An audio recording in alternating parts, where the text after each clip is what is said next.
കൊടിമര പ്രതിഷ്ഠയിൽ അന്വേഷണം തുടങ്ങി vigilance. Cinema താരങ്ങളും വ്യവസായ പ്രമുഖരുമടക്കം സ്വർണം സമർപ്പിച്ച 27 പേരുടെ മൊഴിയെടുക്കും. പഴയ കൊടിമരത്തിൽ നിന്ന് ആകെ നഷ്ടമായത് വാജിവാഹനം മാത്രമെന്ന ദേവസ്വം വിജിലൻസിന്റെ റിപ്പോർട്ട്. അനന്തകൃഷ്ണൻ വിശദവിവരങ്ങളുമായി നമുക്കൊപ്പം ചേരുന്നുണ്ട്. Ananthan, good morning.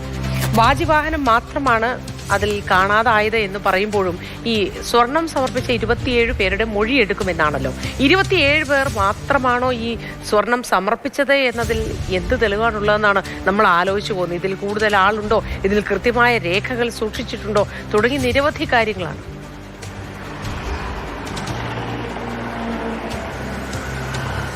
Moti, good morning.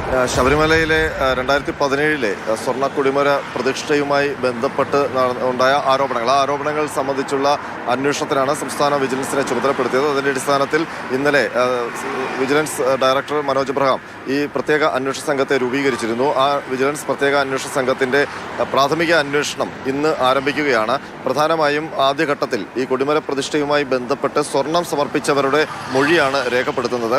ഈ വിജിലൻസ് അന്വേഷണത്തിലേക്ക് നയിച്ചത് ദേവസ്വം വിജിലൻസ് നടത്തിയ അന്വേഷണത്തിൽ അതിനുശേഷം കഴിഞ്ഞ ദിവസം ഹൈക്കോടതിയിൽ സമർപ്പിച്ച റിപ്പോർട്ടുമാണ്. ആ റിപ്പോർട്ടിൽ 27 പേർ ഈ കൊടിമര പ്രതിഷ്ഠയ്ക്കായി സമർപ്പിച്ച സ്വർണത്തിൻ്റെ കണക്ക് അവരുടെ മറ്റ് വിവരങ്ങളില്ല എന്നുള്ളതാണ്. അപ്പോൾ അത് കണ്ടെത്തി കഴിഞ്ഞാൽ മാത്രമേ എത്രത്തോളം സ്വർണം കൊടിമര പ്രതിഷ്ഠയ്ക്കായി അല്ലെങ്കിൽ ആ കൊടിമര നിർമ്മാണത്തിനായി ലഭിച്ചു എന്ന് വ്യക്തമാവുകയുള്ളൂ. അങ്ങനെ മാത്രമേ അതിനകത്തെ ക്രമക്കേട് എന്തെങ്കിലും ഉണ്ടോ എന്ന് കണ്ടെത്താൻ കഴിയുള്ളൂ. അപ്പോൾ 27 പേർ എന്ന് പറയുന്നത് പ്രധാനപ്പെട്ട അല്ലെങ്കിൽ പ്രമുഖ ആൾക്കാരാണ്. അതിൽ 8 പേർ സിനിമാ താരങ്ങളാണ്. മോഹൻലാലും സുരേഷ് ഗോപിയും നടൻ ദിലീപും അടക്കമുള്ളവർ ഈ 8 പേരുടെ ഈ സിനിമ പ്രവർത്തകരുടെ പട്ടികയിലുണ്ട്. അതിനൊപ്പം തന്നെ മറ്റ് വ്യവസായ ഭീമ പോലുള്ള വ്യവസായ പ്രമുഖരുമുണ്ട്. ഇവരെല്ലാം വളരെ ചെറിയ തോതിലുള്ള സ്വർണ്ണമാണ് നൽകിയിരിക്കുന്നത്. അപ്പോൾ ഇവരൊന്നും നൽകിയ സ്വർണം എത്രയാണ് എന്നുള്ളത് കൃത്യമായി അന്ന് മഹസറിലൊന്നും രേഖപ്പെടുത്തിയിരുന്നില്ല. അഭിഭാഷക കമ്മീഷൻ അതിൽ വീഴ്ച വരുത്തിയെന്നാണ് ദേവസ്വം വിജിലൻസിന്റെ കണ്ടെത്തൽ. അപ്പോൾ ഇവരെല്ലാം എത്ര സ്വർണം നൽകി എന്നുള്ളത് കൃത്യമായി കണ്ടെത്താനാണ് ഇവരുടെ മൊഴി ആദ്യം തന്നെ രേഖപ്പെടുത്തുന്നത്. അത് രേഖപ്പെടുത്താൻ ഹൈക്കോടതി നിർദ്ദേശിച്ചിട്ടുമുണ്ട്. അതിനൊപ്പം ഏറ്റവും പ്രധാനപ്പെട്ട മറ്റൊരു കാര്യം, ഈ പഴയ കൊടിമരം എന്തിനാണ് മാറ്റിയത്? അപ്പോൾ പുതിയ കൊടിമര പ്രതിഷ്ഠയുടെ മറവിൽ പഴയ കൊടിമരം മൊത്തത്തിൽ മോഷണം പോയോ? അതിലെ സ്വർണ്ണപ്പറകൾ എന്ത് ചെയ്തു?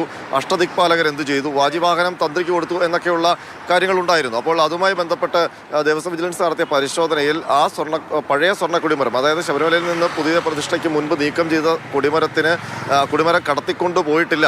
അത് സുരക്ഷിതമായി സ്ട്രോങ് റൂമിൽ, ശബരിമല സ്ട്രോങ് റൂമിൽ ഉണ്ട് എന്ന് കണ്ടെത്തിയിട്ടുണ്ട്. അതിൽ സ്വർണ്ണപ്പറകളെല്ലാം ശബരിമലയിലുണ്ട്.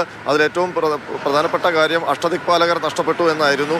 അതും അഷ്ടദിക്പാലകരുടെ വിഗ്രഹങ്ങളും ശബരിമല സ്ട്രോങ് റൂമിലുണ്ട് എന്നാണ് ദേവസ്വം വിജിലൻസ് കണ്ടെത്തിയിരിക്കുന്നത്. അതിൽ ഈ വാജിവാഹനം മാത്രമാണ് സ്ട്രോങ് റൂമിൽ ഇല്ലാത്തത്. അത് തന്ത്രിക്ക് കൊടുത്തു എന്ന് നേരത്തെ സമ്മതിച്ചതാണ്. പിന്നീട് SIT നടത്തിയ റെയ്ഡിൽ തന്ത്രിയുടെ വീട്ടിൽ നിന്ന് ആ വാജിവാഹനം കണ്ടെത്തുകയും ചെയ്തു. അപ്പോൾ വാജിവാഹനം കൂടി കണ്ടെത്തിയതോടെ ഒരു കാര്യം ഉറപ്പായി, പഴയ കൊടിമരത്തിൽ യാതൊരുവിധ മോഷണവും നടന്നിട്ടില്ല. ആ കൊടിമരം അതേപോലെ അഴിച്ച് ആ സ്വർണ്ണപ്പറകളൊക്കെ സുരക്ഷിതമായി ശബരിമല സ്ട്രോങ് റൂമിലുണ്ട് എന്നുള്ള കാര്യം ഇപ്പോൾ വ്യക്തമായിരിക്കുന്നു. അനന്തൻ, ഈ സിനിമാ താരങ്ങളടക്കം നിരവധി പേരുണ്ട് ഇനി ചോദ്യം ചെയ്യപ്പെടാനുള്ളവർ. അപ്പോൾ ഈ സ്വർണം സമർപ്പിച്ചവരായി അതിൽ ആരൊക്കെ ഉൾപ്പെടും? അതിൽ ഒട്ടനവധി, അതായത് 8 പേരാണ് പട്ടികയിലുള്ളത്. മോഹൻലാൽ, സുരേഷ് ഗോപി, ദിലീപ്, അതുപോലെ തന്നെ രഞ്ജി പണിക്കർ, നടൻ ദേവൻ, പ്രൊഡ്യൂസർ മേനക സുരേഷ്, അങ്ങനെ സിനിമാ മേഖലയിൽ, അതുപോലെ പ്രൊഡ്യൂസർ രഞ്ജിത്ത്, അങ്ങനെ സിനിമാ മേഖലയിൽ നിന്നുള്ള ആൾക്കാരാണ് അതിലുള്ളത്. അവരെല്ലാം ഈ ശബരിമലയോടുള്ള ഭക്തിയുടെ പേരിലാണ് അന്ന് ആ സ്വർണം സമർപ്പിച്ചത്. അന്ന് ശരിക്കും ഈ ഭക്തരുടെ സ്വർണം സ്വീകരിക്കുമ്പോൾ അത് കൃത്യമായി റെക്കോർഡ് ചെയ്യണമെന്നൊരു ഉത്തരവ് ദേവസ്വം ബോർഡ് ഇറക്കിയിരുന്നു. അതിന് ചുമതലപ്പെടുത്തിയിരുന്ന എക്സിക്യൂട്ടീവ് ഓഫീസറെയാണ്. പക്ഷേ ഇവരെല്ലാം സ്വർണം സമർപ്പിച്ചത് അഭിഭാഷക കമ്മീഷണറായിരുന്ന SP കുറുപ്പിന് മുമ്പാകെയാണ്.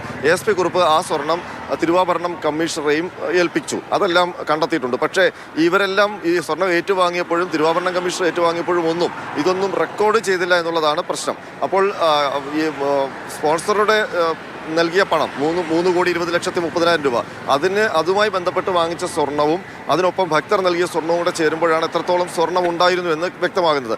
അപ്പോൾ ആ സ്വർണ്ണം മുഴുവൻ ഈ കൊടിമരത്തിൽ ഉപയോഗിച്ചു എന്നുള്ളതാണ് കണ്ടെത്തേണ്ടത്. അങ്ങനെ ഉപയോഗിച്ചിട്ടില്ലെങ്കിൽ അവിടെ ക്രമക്കേടുണ്ട്. അങ്ങനെയാണ് ഈ സ്വർണ്ണ കൊടിമരവുമായി ബന്ധപ്പെട്ട ക്രമക്കേടുണ്ടോ എന്ന് വ്യക്തമാവുക. അപ്പോൾ അതാണ് ഇനി സ്റ്റേറ്റ് വിജിലൻസ് ചെയ്യാൻ പോകുന്നത്. ഈ സമർപ്പിച്ച ആൾക്കാരെയൊക്കെ കണ്ടെത്തി അവർ എത്രത്തോളം സ്വർണ്ണം സമർപ്പിച്ചു എന്ന് അവരുടെ മൊഴിയെടുക്കും. അതിനുശേഷം അതുകൂടി കണക്ക് കൂട്ടി സംശയത്തിന് ഒരു മറുപടി ആവുമായിരിക്കും ഈ സ്റ്റേറ്റ് വിജിലൻസ് ഈ കാര്യങ്ങൾ അന്വേഷിക്കുന്നതോടെ എന്ന് കരുതാം.